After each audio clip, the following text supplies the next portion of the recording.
Assalamualaikum warahmatullahi wabarakatuh. Alhamdulillah, puji syukur kehadirat Allah Subhanahu wa taala, salawat dan salam kepada Nabi Muhammad sallallahu alaihi wasallam. Allahumma shalli ala Muhammad wa ala ali Muhammad. Dalam video kami yang sudah cukup lama tentang suami yang pemalas, istri yang akhirnya menjadi tulang punggung keluarga. Ini banyak sekali komentar dari para ibu-ibu yang menyatakan mereka mengalami kondisi hal yang seperti itu. Lalu mereka bertanya, apa yang mesti kami lakukan? Sikap apa yang mesti kami tunjukkan kalau punya suami pemalas? Malas bekerja sehingga istri yang kemudian menjadi tulang punggung keluarga. Nah, maka melalui kesempatan ini, melalui video ini, saya ingin berbagi kepada ibu-ibu tangguh di mana saja berada dengan kondisi yang seperti tadi.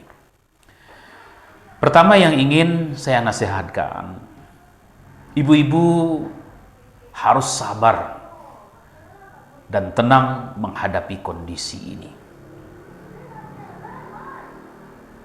Karena kalau ibu-ibu tidak sabar, tidak tenang, ya, apalagi terburu-buru dalam mengambil satu keputusan, ini akan merugikan. Bukan hanya merugikan ibu dan suami, tapi juga merugikan anak-anak. Jadi, kalau sudah punya anak-anak, jadi keputusan yang terburu-buru, tidak sabar menghadapi persoalan itu, tidak tenang, kalut saja. Nah, ini justru akan membuat keluarga akan bertambah rumit, bertambah keruh dan lain sebagainya. Jadi sekali lagi, ibu harus sabar, harus tenang, pikiran harus tetap jernih. Maka supaya pikiran kita tetap jernih, selalulah ingat Allah Subhanahu wa taala. Nah, lalu solusi apa yang harus ibu lakukan menghadapi kondisi seperti ini? Tentu pertama dulu kita harus tahu apa yang menyebabkan suami kita malas. Apa yang menjadi pemicunya? Nah, karena itu ibu harus berkomunikasi secara baik, secara efektif dengan suami. Ya. Ketika kita sudah tahu apa yang menjadi persoalannya, apa yang menjadi pemicunya, maka kita akan menemukan solusi. Jadi komunikasi dengan baik, bicara dari hati ke hati dengan suaminya. Katakanlah misalnya, Bang, kita sudah punya anak, Bang, ya, dia butuh biaya, butuh uang sekolah, butuh uang kuliah lain sebagainya. Kalau abang tak bekerja, kalau abang malas bekerja, ya, bagaimana anak-anak kita? Oh, kalau mungkin misalnya 1 kali komunikasi, 2 kali komunikasi, mungkin suami tidak respon. Jangan cepat putus asa, terus menerus. Ya, tunjukkan ibu betul-betul berharap kepada suami. Dalam artian dukungan suami, kebersamaan dengan suami, support dia. Jangan salahkan. Ya, jangan bahasanya bahasa yang kasar, bahasa yang merendahkan. Sebutlah misalnya terlontar kalimat, ya, kamu ini malas, kerjanya duduk saja, saya yang repot cari uang. Jangan begitu. Sentuh hatinya. Ya, sentuh hatinya.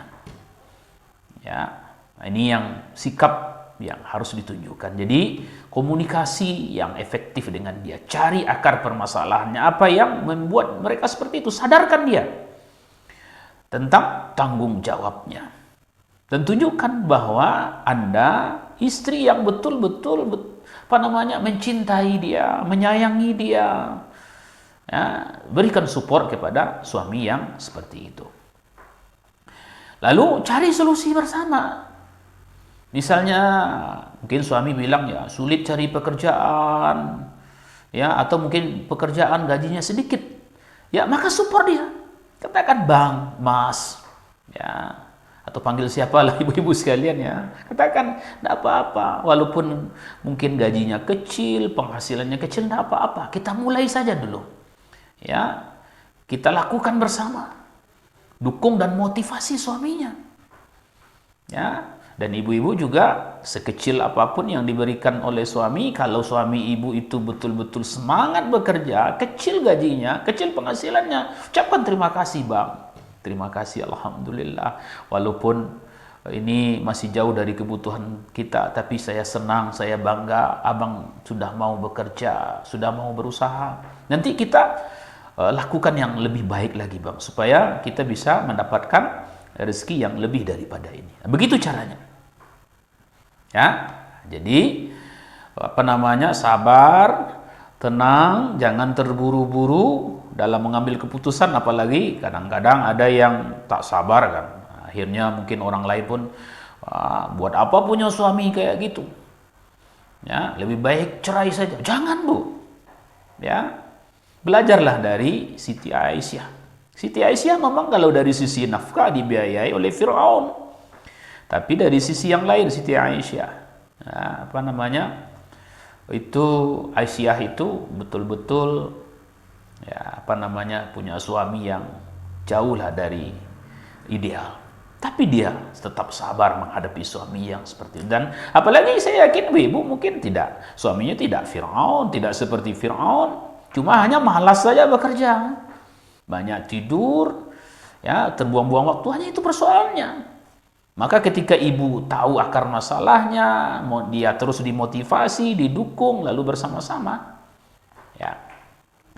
Nah, kalau beberapa langkah tadi, ya, termasuk ya, mohon maaf, ibu-ibu doakan suaminya.